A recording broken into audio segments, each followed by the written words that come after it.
देखेंगे कि क्या क्या उनके कैरेक्टर्स हैं। After that we are going to study about the classification. Classification में हमने उसके 3 ग्रुप पढ़ने हैं, सुपर ग्रुप पढ़ने हैं, एक्सक्वेटा, एसएआर क्लैड एंड यूनिकॉन्टा।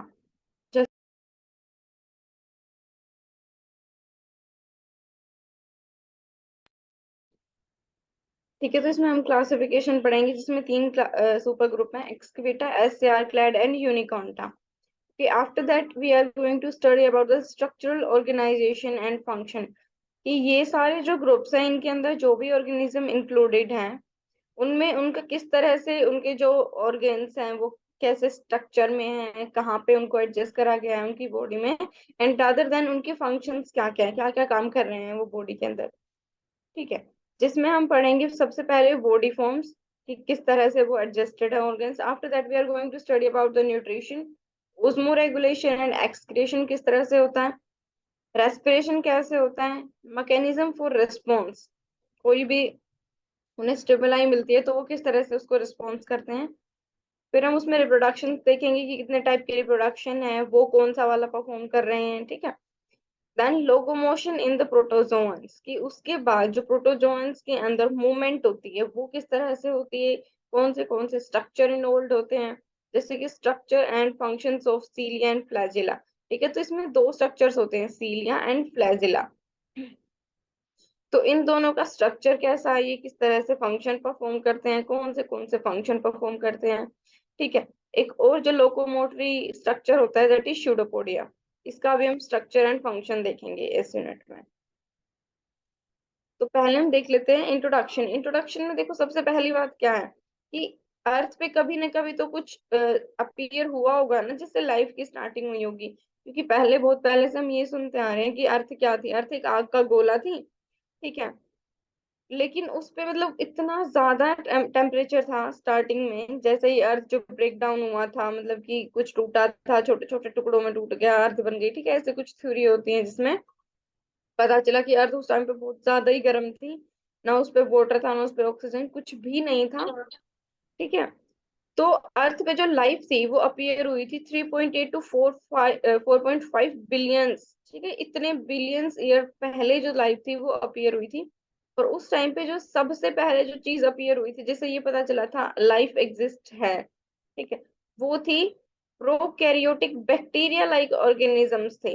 ठीक है, जो प्रोकैरियोटिक सेल्स थी वो थे, जो डाइवर्सिफाइड हो गए, मतलब अब क्या थी उस टाइम पे वो 1 2 सेल ही अपीयर हुई थी, वो सेल प्रोकैरियोटिक थी। अब क्या है, प्रोकैरियोट्स का इतना ज्यादा डाइवर्सिफिकेशन हो गया है, मिलियन मतलब कि इतने मिलियंस ईयर्स जो है वो पास हो चुके हैं, उसके बाद जो एक सिंगल सेल है, ठीक है, उससे ही अराइज हुई है यूकैरियोटिक ऑर्गेनिज्म, यानी कि सबसे पहले प्रोकैरियोटिक सेल आई थी।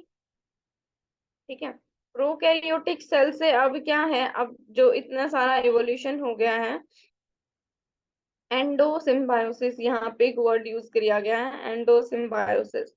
तो एंडोसिम्बायोसिस की एक थ्योरी थी जिसकी वजह से प्रोकैरियोटिक सेल से क्या है, यूकैरियोटिक सेल जो है उसका अराइज हुआ था। तो ये क्या है कि सबसे पहले कौन सी सेल अपीयर हुई थी, that is prokaryotic, after that endosymbiosis perform हुई, यूकैरियोटिक हो गई। एंडोसिम्बायोसिस में क्या था, एंडोसिम्बायोसिस में कुछ ऐसे बैक्टीरिया थे जिन्होंने क्या करा, एनगल्फ कर लिया लार्ज एनारोब्स को, जो कि unable to cope with the increasing oxygen, यानी कि जैसे ही ऑक्सीजन की डिमांड बढ़ती जा रही थी, ठीक है, तो कुछ ऐसे बैक्टीरिया थे उस सिचुएशन में वो खुद को सरवाइव नहीं कर पाते थे। क्यों नहीं कर पाते थे, क्योंकि उनके पास कुछ ऐसे स्ट्रक्चर्स थे जो कि ऑक्सीजन का यूटिलाइजेशन नहीं करवा पा रहे थे, ऐसा कुछ है। ठीक है, उसके बाद उन्होंने क्या करा, तो उन्होंने एनगल्फ कर लिया दूसरे वाले को जो कि उसकी इस सिचुएशन में हेल्प करते। उन्होंने एनगल्फ एनगल्फ करने के बाद क्या है, वो एक स्ट्रक्चर की तरह बिहेव करने लगे। ठीक है, ये जो था ये प्रोकैरियोटिक शेल है, इसने क्या करा है कि यूकैरियोटिक शेल को खा लिया। अब ये क्या है, ये पूरी एक की सेल बन गई, इसने एज अ ऑर्गेनिज्म बिहेव करना शुरू कर दिया, जो फंक्शन प्रोकैरियोट नहीं कर पाते थे वो यूकैरियोट ने करके देते थे। तो इसका मतलब क्या है, जो यूकैरियोट्स हैं वो एक ऑर्गेन्स की तरह बिहेव कर रहे थे इसकी बॉडी के अंदर। यहाँ पे वो क्या करते, कुछ जो भी फंक्शन इससे नहीं हो पाता वो परफॉर्म करते। ये खुद के लिए भी खाना बनाते फोटोसिंथेसिस करके, ये इसके लिए भी खाना बनाते प्रोकैरियोट के लिए। ठीक है, तो इसका मतलब क्या था, इसने इसको रहने के लिए शेल्टर दिया है, जो अदर फंक्शंस थे वो परफॉर्म करवाए हैं, इसके लिए रहना इजी हो गया, इसको एक काम परफॉर्म करना है जो कि ये नहीं कर सकता। ठीक है, और इन रिटर्न इसको क्या है, प्रोकैरियोटिक सेल को जो है वो फूड मिलना शुरू हो गया यूकैरियोटिक से। सो इन एंडोसिम्बायोसिस क्या है, कि ये एक दूसरे पे डिपेंडेंट है ये। ठीक है, तो जो ग्रीन एल्गी और जो प्लांट्स थे वो अराइज होते हैं प्रिमिटिव यूकैरियोट्स की फॉर्म में। प्रिमिटिव का मतलब होता है जो बिल्कुल स्टार्टिंग में अराइज हुए हों। कुछ जो यूकैरियोट्स थे वो फोटोसिंथेसिस नहीं कर पाते थे, वो होते हैं हेटेरोट्रोफ्स। ठीक है, जो कि इवोल्व होते हैं from giving rise to different group of single celled eukaryotes that are collectively become known as protozoa. इसका मतलब क्या है, प्रोटोजोआ क्या है, प्रोटोजोआ हेटेरोट्रोफ्स हैं। हेटेरोट्रोफ्स हैं, वो क्या कर सकते हैं, वो फोटोसिंथेसिस नहीं कर सकते हैं, इस वजह से वो खुद का फूड भी नहीं बना सकते हैं। तो इस तरह के जो ऑर्गेनिजम्स हैं वो अपने सारी लाइफ के जो फंक्शंस होते हैं वो एक सिंगल सेल में ही बिता देते हैं। ठीक है, तो बायोलॉजिस्ट थे, जो मतलब जो जनरल बायोलॉजिस्ट थे, उन्होंने क्या करा, एक्सेप्ट कर लिया था कि जो सारे के सारे जो लिविंग ऑर्गेनिजम्स हैं उन्हें तीन कैटेगरीज में रखेंगे, तीन डोमेन से में हम उसको डिवाइड कर देंगे, बैक्टीरिया, आर्किया एंड यूकैरिया। ठीक है, ये चीज याद रखना। बायोलॉजिस्ट ने पूरी की पूरी लिविंग ऑर्गेनिजम्स को तीन डोमेन में डिवाइड करा था, बैक्टीरिया, आर्किया एंड यूकैरियो। ठीक है, इसमें हम तीनों चीजों के बारे में हम लोग पढ़ेंगे, जिसके अंदर यूनिसेलुलर यूकैरियोट्स होते हैं प्रोटोजोआ किंगडम के, उनके साथ साथ मल्टीसेलुलर यूकैरियोट्स भी हैं, प्लांटेरिया, फंजाई, एनिमेलिया, ये सारी चीजें इसमें इंक्लूड है। इन्होंने एक वर्ड यूज करा है, तो they represent only 10% of the total eukaryotic species, their abundance is extremely high and biological study them for several reasons. मतलब कि उस टाइम पे इनकी जो एग्जिस्टेंस थी वो 10% ही थी, बट मतलब कि जो इन्होंने पांच किंगडम क्लासिफिकेशन सिस्टम इन्होंने जो लेके आए थे, जिसने क्या करा था, अर्नेस्ट हैक्कल ने 1866 के अंदर सारे के सारे जो ऑर्गेनिजम्स थे उनको उन्होंने 5 किंगडम्स के अंदर डिवाइड कर दिया था। ठीक है, तो इनको पढ़ना इतना इम्पोर्टेंट क्यों है, ऐसा क्यों है कि हमें इनकी स्टडी करनी ही चाहिए। दे आर इम्पोर्टेंट मेडिकली, सबसे पहली बात क्या है, वो मेडिकली इम्पोर्टेंट है क्योंकि कुछ जो है प्रोटिस्ट की स्पीशीज ऐसी हैं जो कि बहुत अच्छा काम करती हैं, एज अ ट्रीटमेंट बिहेव करती हैं बहुत सारी डिजीज के अंदर। ठीक है, तो इम्पोर्टेंट होते हैं medically, they are critical to understanding the evolution of plants and function and animals. अब उसके बाद क्या है, जैसे कि हमने अभी अभी बात करी कि जो फर्स्ट सेल अराइज हुई थी, सबसे पहली जो सेल थी वो कौन सी थी, वो प्रोकैरियोटिक सेल थी। अब प्रोकैरियोटिक सेल में ही चेंजेस आते गए हैं, इवोल्यूशन हुआ है, उसके बाद ही तो सारे के सारे जो प्लांटी एनिमेलिया या इस तरह के जो स्ट्रक्चर्स हैं वो अराइज हुए हैं। तो जैसे ही हम प्रोकैरियोटिक सेल्स का जो इवोल्यूशन है वो हम पढ़ेंगे, उसके साथ साथ ही फर्दर जो लाइफ इवोल्यूशन हुआ है वो अंडरस्टैंड करने में ज्यादा इजी रहेगा। उसके बाद आता है they play an ecological role specially in aquatic system. अब देखो, इकोलॉजिकल रोल प्ले करते हैं, इकोलॉजिकल ऑब्वियसली अगर ये इकोसिस्टम में एग्जिस्ट कर रहे हैं तो कुछ ना कुछ तो ये काम कर ही रहे होंगे। जैसे कि हमने अभी बताया था कि जो प्रोकैरियोटिक सेल्स हैं वो यूकैरियोटिक सेल्स की हेल्प से ही खाना बनाते हैं, बिकॉज दे आर हेटेरोट्रोफ्स। अब वो बना तो रहे हैं एटलीस्ट, ठीक है, वो फूड चेन में तो इन्वॉल्व है, इसलिए उनको पढ़ना भी जरूरी है। Because of the diversity of ultra structure life cycle evolutionary relationship that have emerged in this group of eukaryotes, कि इनके अंदर इनकी जो डाइवर्सिटी है मतलब कि बहुत ज्यादा ही कॉम्प्लेक्स है, यूनिकनेस प्रेजेंट है, इनका जो स्ट्रक्चर है उसमें है, लाइफ साइकिल अलग अलग है, लेकिन इनको जो एवोल्यूशनरी रिलेशनशिप्स हैं उनको स्टडी करना ज्यादा जरूरी है। It is difficult to place them in a single kingdom protista. अब इनके अंदर इतनी सारी अलग अलग चीजें हैं, किसी की लाइफ साइकिल में किसी और टाइप से परफॉर्म कर रहा है, किसी में कुछ ना कुछ अलग चेंजेस हैं। अब सारे के सारे ऑर्गेनिजम्स को हम एक किंगडम प्रोटिस्टा के अंदर नहीं रख सकते थे। ठीक है, क्योंकि सबके सबको हम एक में ही रख देंगे तो सब कुछ मैशअप हो जाएगा, कुछ भी समझ में नहीं आएगा किस ऑर्गेनिज्म का क्या था। तो इसीलिए उनको फर्दर डिवाइड करते हैं ऑर्गेनिजम्स, सॉरी, इनके अंदर किंगडम के अंदर। But in general term, protist is often used for single cell eukaryote। जो protist है वो यूज करा जाता है सिंगल सेल यूकैरियोट के लिए। तो हम आ जाते हैं जनरल कैरेक्टर्स पे। ये तो था इंट्रोडक्शन कि किस तरह से जो लाइफ फॉर्म थी वो स्टार्ट हुई थी। यूनिसेलुलर यूकैरियोट्स क्या करते हैं, make up a group of all the other eukaryotes that are not green plant fungi and animals. मतलब कि ग्रीन प्लांट फंजाई और एनिमल्स को छोड़ के जो बाकी सारे के सारे जो यूकैरियोट्स हैं वो क्या होते हैं, यूनिसेलुलर यूकैरियोट्स। मतलब यूनिसेलुलर हैं वो ऑब्वियसली, क्योंकि प्लांट भी फंजाई भी या फिर जो एनिमल्स हैं वो यूनिसेलुलर नहीं है, वो मल्टी सेलुलर यूकैरियोट्स हैं। उनके अलावा जो भी सिंगल सेल्ड यूकैरियोट हैं। Unlike prokaryote, eukaryotic shells have a membrane-bound nucleus to enclose their genetic material and other membrane-bound organelles such as mitochondria, Golgi apparatus, dictosomes. ठीक है, मुझे नहीं लगता इन चीजों को मुझे बहुत ज्यादा डीपली समझाने की जरूरत है, क्योंकि ऑब्वियसली तुम्हें भी पता है कि यूकैरियोट्स के अंदर क्या होता है। जो भी उसके ऑर्गेनेलीज है, जो भी उसका न्यूक्लियस है, ठीक है, उसके ऊपर जो मेम्ब्रेन बाउंड है, ठीक है, उसके पास एक मेम्ब्रेन होती है। न्यूक्लियस के पास एक मेम्ब्रेन होती है, जबकि प्रोकैरियोट्स के अंदर क्या होती है, न्यूक्लियस के पास एक मेम्ब्रेन नहीं होती है। बस वो ऐसे ही उसका जो साइटोप्लाज्मा उसके अंदर स्कैटर्ड फॉर्म में प्रेजेंट होता है। अब इसकी वजह से क्या होता है, वो एक स्पेसिफिक लोकेशन प्रोवाइड करवा देते हैं सेल को। ठीक है, उसके फंक्शंस को अच्छे से करवा देते हैं, उसकी ऑर्गेनाइजेशन को कॉम्प्लिकेट कर देते हैं प्रोकैरियोटिक सेल से। डिफरेंस बिटवीन द यूकैरियोटिक और प्रोकैरियोटिक सेल्स के बारे में भी हम देख लेंगे कि किस तरह से वो एक दूसरे से डिफरेंट है। देखो, अगर हम बात करें फीचर्स में साइज की, तो जो साइज होता है प्रोकैरियोट का वो 0.2 to 50 माइक्रोमीटर, ठीक है, मोस्टली 1 माइक्रोमीटर होता है। वहीं अगर हम बात करें यूकैरियोट्स के अंदर, यूकैरियोट्स में भी हमें दो टाइप से अलग अलग पढ़ना पड़ेगा, हायर प्लांट्स एंड एनिमल्स।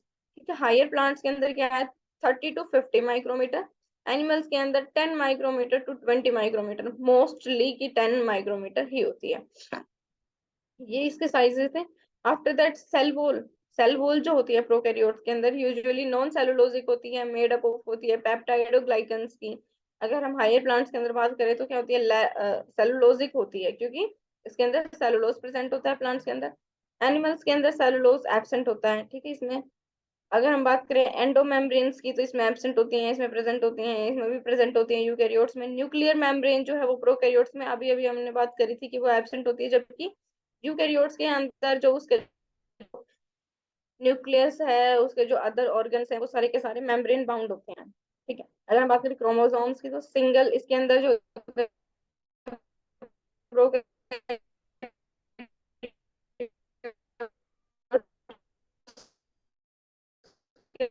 वो बाउंड करके रखते हैं, ठीक है। सेम इसमें भी ऐसा ही होता है, मल्टीपल होते हैं, लीनियर होते हैं, कॉम्प्लेक्स होते हैं, हिस्टोन्स प्रेजेंट होते हैं। अगर हम बात करें न्यूक्लियोलस की, तो इसके अंदर एब्सेंट होता है, इन दोनों में प्रेजेंट होता है। डिवीजन जो होता है इसका एमाइटोसिस होता है। इसके अंदर माइटोसिस मियोसिस होते हैं, माइटोसिस मियोसिस दोनों टाइप के हो सकते हैं। सेक्सुअल रिप्रोडक्शन, प्रोकैरियोट्स के अंदर सेक्सुअल रिप्रोडक्शन रेयर होता है, किसी किसी ऑर्गेनिज्म में हो सकता है अगर वो एक्सेप्शन है तो। लेकिन यूकैरियोट्स के अंदर क्या है, कॉमन होता है। एनिमल्स में भी प्लांट्स में भी सेक्सुअल रिप्रोडक्शन ही होता है। अगर हम बात करें राइबोसोम्स की, तो इसके अंदर स्मॉलर जो होता है इसका 70s राइबोसोम प्रेजेंट होता है, इसके अंदर दोनों के अंदर लार्जर 80s राइबोसोम प्रेजेंट होता है। माइटोकॉन्ड्रिया एब्सेंट होता है, respiratory enzymes associated with plasma membrane. यानी कि प्रोकैरियोट्स के अंदर क्या होता है, माइटोकॉन्ड्रिया होता ही नहीं है। अगर उसको रेस्पिरेशन करना है तो उसकी जो प्लाज्मा मेम्ब्रेन है उसके पास कुछ एंजाइम्स एसोसिएटेड होते हैं, वहीं से वो अपना रेस्पिरेशन परफॉर्म करवाता है। जबकि जो यूकैरियोट्स हैं उसके प्लांट्स के अंदर, एनिमल्स के अंदर, दोनों के अंदर जो है सॉरी माइटोकॉन्ड्रिया प्रेजेंट होता है। प्लास्टिड्स, प्लास्टिड्स क्या होते हैं, एब्सेंट होते हैं। Photosynthetic enzyme are associated plasma membrane. तो देखो प्रोकैरियोट्स के अंदर क्या होता है, मोस्ट प्रोबेबली उनके जो फंक्शन है वो प्लाज्मा मेम्ब्रेन की हेल्प से ही कैरी आउट होते हैं। ठीक है, उनका जो रेस्पिरेशन है वो भी प्लाज्मा मेम्ब्रेन से हो रहा है, फोटोसिंथेसिस जो होती है वो भी प्लाज्मा मेम्ब्रेन से हो रही है। इसके अंदर प्लांट के अंदर प्लास्टिड प्रेजेंट होते हैं एज यूजुअल। एनिमल्स जो है वो फोटोसिंथेसिस नहीं करते हैं एज बिकॉज उनके पास क्लोरोप्लास्ट नहीं है भाई, ठीक है, तो इस वजह से उनके अंदर प्लास्टिड भी नहीं है। अगर हम बात करें फ्लैजिला एंड सीलिया की, अगर प्रेजेंट है तो, ठीक है, मतलब कि जो प्रेजेंट होते हैं सिंपल होते हैं, मेड अप ऑफ होते हैं सिंगल माइक्रोफाइब्रिल के अंदर, जो प्रोकैरियोट्स हैं उनमें भी प्रेजेंट होते हैं। एनिमल्स के अंदर ये सॉरी प्लांट्स के अंदर ये एब्सेंट होते हैं। अगर हम बात करें एनिमल्स की, तो प्रेजेंट होते हैं और कॉम्प्लेक्स होते हैं, ठीक है।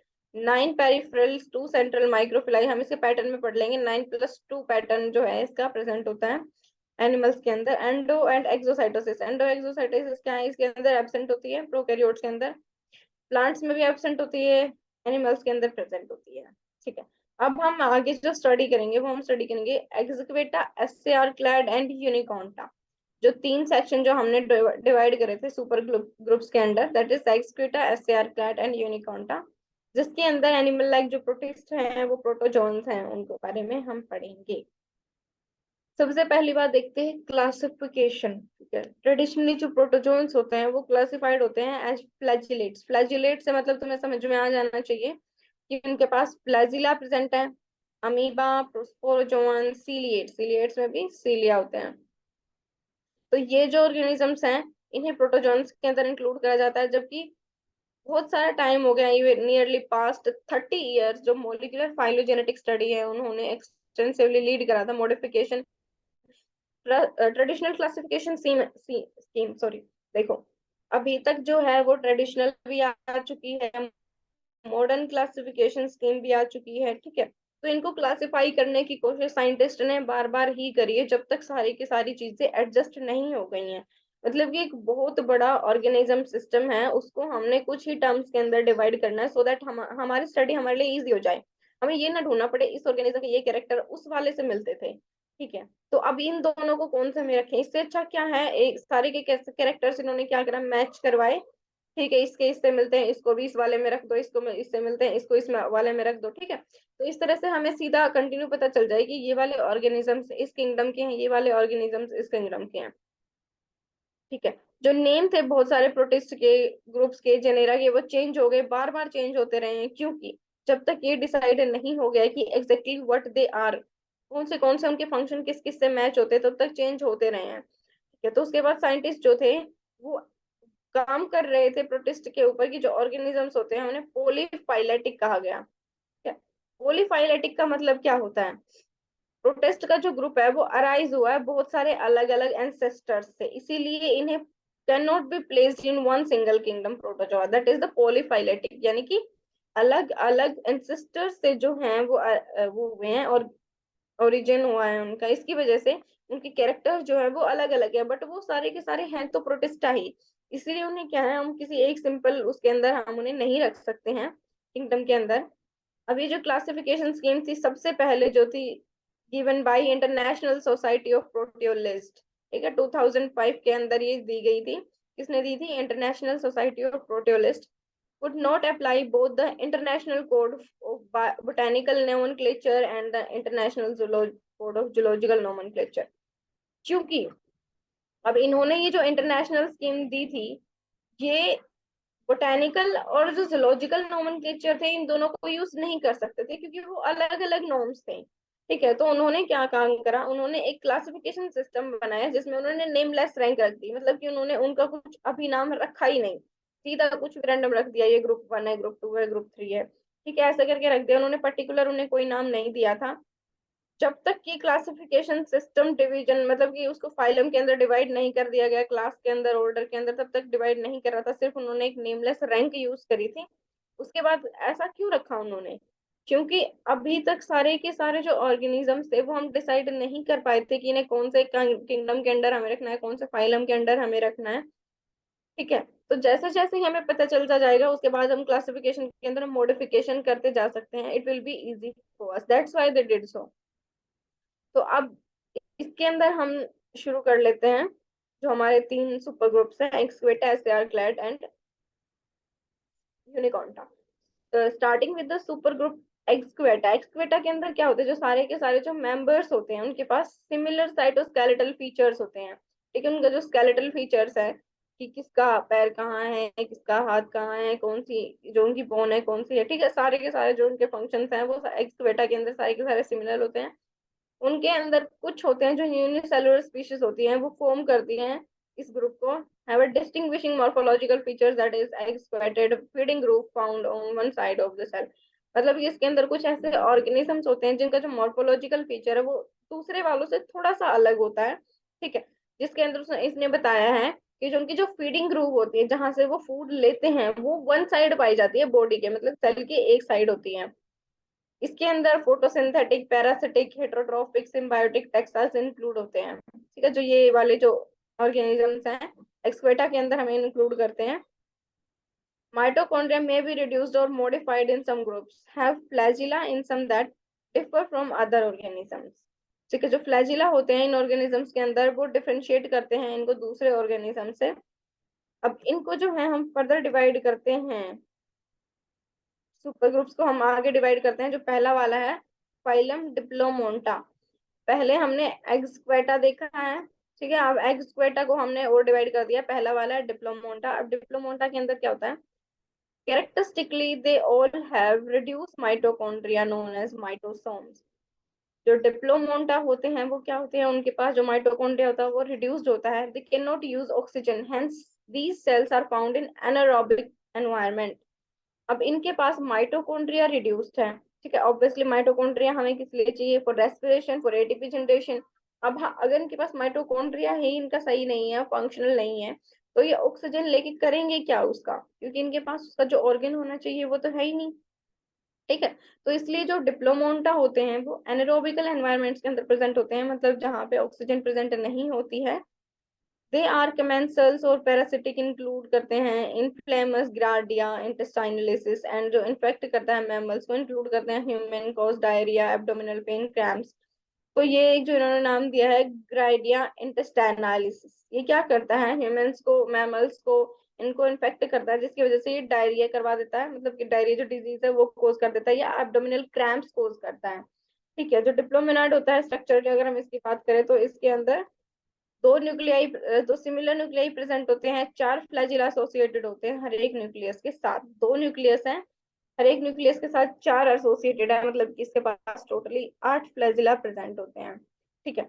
अगर हम इसके बाद बात करें एक्सक्वेटा का दूसरा, सॉरी, जो सुपर ग्रुप है दैट इज पैराबेसेला। एक्सक्वेटा को हम डिवाइड कर रहे हैं, पहले सबसे पहली बात पूरा का पूरा जो क्लासिफिकेशन सिस्टम था वो तीन में डिवाइड हो गया, ठीक है। SAR clad Exqueta and Uniconta, and now we are going to study about the Exqueta। Exqueta को हमने पढ़ लिया है, उसके बाद हम देखते हैं Exqueta के डिवीजन कौन से, पहला था डिप्लोमोनेडा and second is the Parabicella, ठीक है। They are anaerobes that either lack functional mitochondria or have reduced mitochondria known as hydrogenosomes। जो पहले वाले थे उन्हें माइटोसोम्स कहा गया था, उनके पास रिड्यूस्ड ही था माइटोकॉन्ड्रिया। लेकिन जो पैराबिसेला होते हैं ये वो वाले ऑर्गेनिजम्स होते हैं जिनके जो माइटोकॉन्ड्रिया होता है वो क्या होता है, या तो रिड्यूस्ड होता है या फिर उनके पास फंक्शनल नहीं होता है, मतलब होता है लेकिन या तो वो रिड्यूस्ड है या वो फंक्शन परफॉर्म नहीं कर पाएगा, जिसे हाइड्रोजिनोम्स कहा गया है। जो प्रोड्यूस करता है कुछ एटीपी एनारोबिकली, मतलब क्या है, वो उस तरह से फंक्शन नहीं है, एरोबिकली फंक्शन नहीं करता है, ऑक्सीजन नहीं लेता है, एनारोबिकली ही कुछ ओटीपी एटीपी जनरेट कर लेता है, ठीक है, releasing hydrogen as a byproduct. अब देखो इसने बोला है हाइड्रोजिनोम्स, पहले वाले को बोला था हमने माइटोसोम्स, हाइड्रोजिनोम्स में देखो हाइड्रोजन प्रेजेंट है, तो ये क्या करता है एनारोबिकली ही कुछ एटीपी जो है एनारोबिकली जनरेट करवा देता है, उसके साथ साथ ये क्या करता है हाइड्रोजन को प्रोड्यूस करता है एज अ बाई प्रोडक्ट, मतलब कुछ खास इसका काम है नहीं बट वो करवाता है, जो उसका वेस्ट प्रोडक्ट है वो हाइड्रोजन होता है। Member of this phyla have stiffening rod composed of microtubule, the exostyle that extends along the longitudinal axis of the body।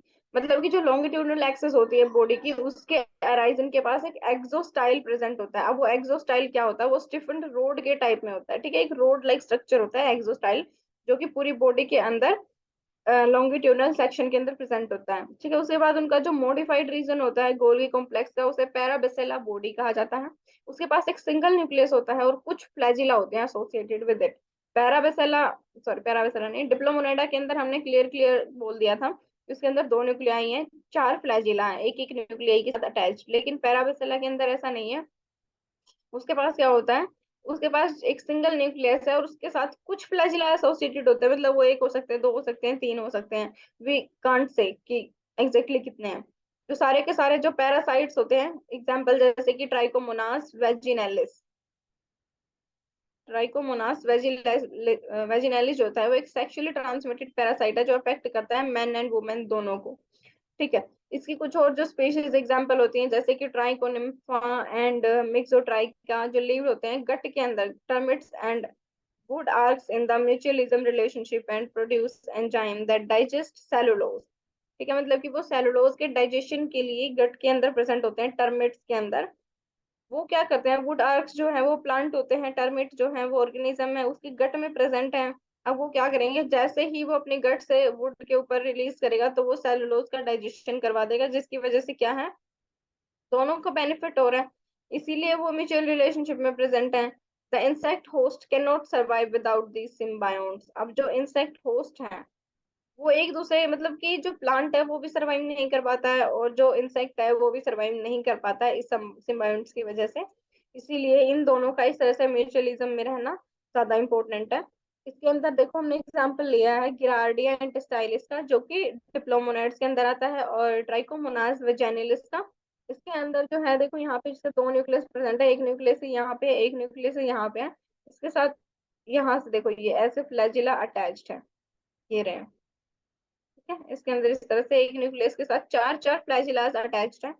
और अगर हम वही बात करें ट्राइकोमोनास जेनेलिस की, तो यहाँ पे इसका जो एक ही एंड है यहाँ पे कुछ अटैच्ड है, दिखा दो, इसने चार ही रखे हैं पर ये कितने भी हो सकते हैं। ठीक है, इसके अंदर यहाँ पे जो था हमने बात करी थी, इसकी बॉडी के अंदर लॉन्गिट्यूडनली एक एक्सोस्टाइल होता है जो रन करता है, तो ये है वो जो स्टिफेंड रोड की फॉर्म में जो एक्सोस्टाइल है वो है। ठीक है, अब ये जो है इसका दूसरा वाला ऑर्गेनिज्म है ट्राइकोनिम्फा।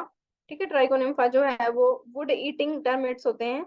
ये वुड के साथ ही अटैच्ड होते हैं और इसके अंदर एक गट के अंदर एक एंजाइम प्रेजेंट होता है जो कि सेलुलोज का डाइजेशन करवाने में हेल्प करता है। मुझे अब तक ये बताओ, अभी तक सबको क्लियर है? Yes ma'am. Okay, so yes class ma'am. Class में कौन कौन है भाई? नैन्सी, राधा। ओहो राधा जी, आइए आइए।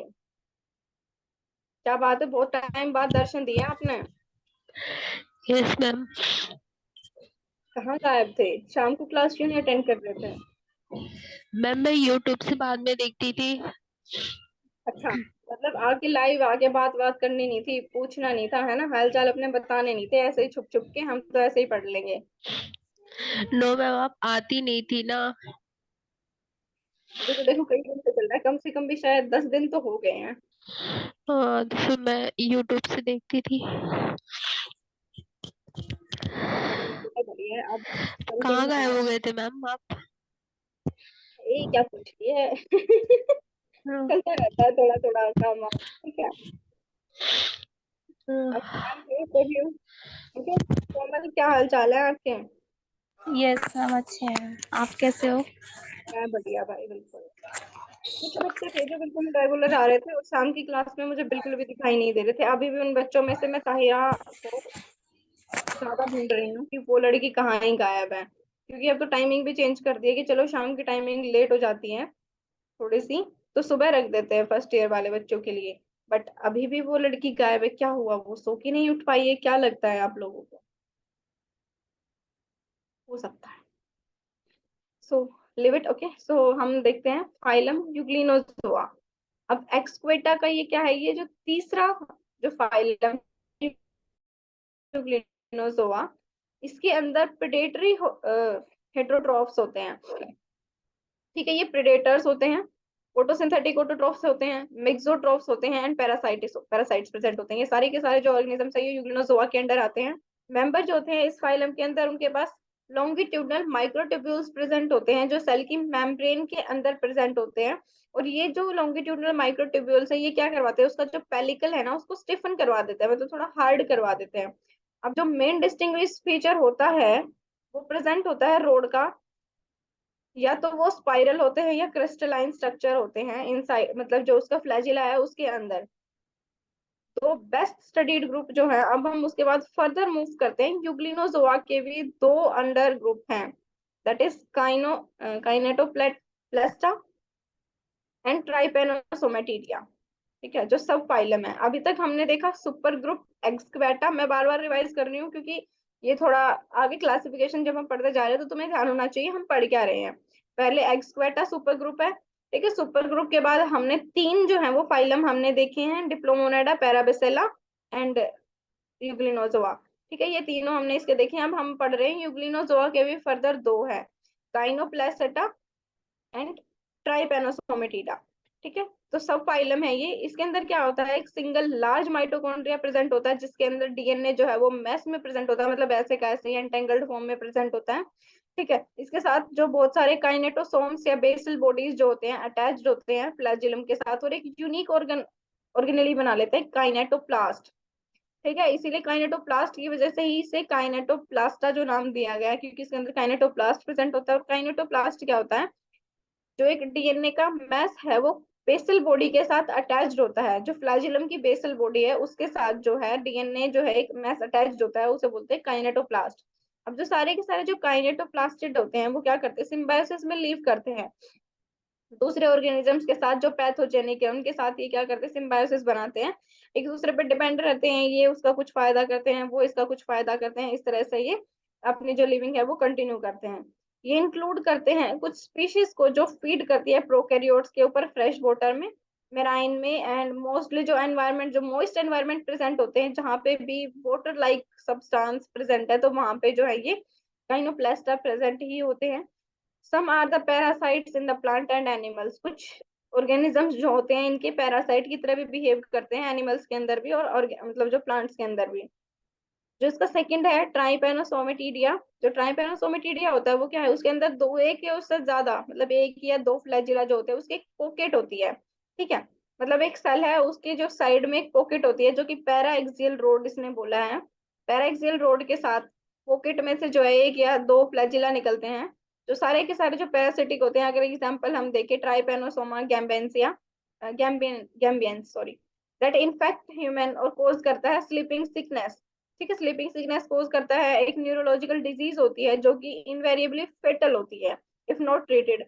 मतलब कि अगर देखो नींद है, अगर हम सोने की बात करें तो ऑब्वियसली ठीक है हमारी बॉडी को आराम चाहिए, बट इससे भी ज्यादा नेसेसरी ये है कि हमारी बॉडी को सोना ज्यादा ही जरूरी है भाई। इंसान मतलब एक पर्टिकुलर डे साइकिल होता है, कितने दिन तुम ना सो तो बॉडी इस तरह से बिहेव करने लग जाती है, और ये एक बहुत फिटल हो सकता है। अगर तुम 10-15 दिन तक नहीं सो, कंटिन्यू जागते रहो, तो इंसान जिंदा रह ही नहीं सकता है। ठीक है, तो इसलिए जो अगर स्लीपिंग सिकनेस जो है वो ट्रीट नहीं करी गई तो वो जो है वो फिटल हो सकती है, इंसान पागल हो जाता है, मर जाता है। ठीक है, इस टाइप से बहुत ज्यादा इफेक्ट हो जाता है। उसके बाद आता है ट्राइपेनोसोमा क्रूजी। ये क्या करता है, डिजीज कोज करता है चेगस डिजीज। ठीक है, फिर आता है लेस्मानिया। लेस्मानिया जो है वो एक और पैथोजन है जो कि एशिया या मिडिल एशिया साउथ अमेरिका के अंदर प्रेजेंट है।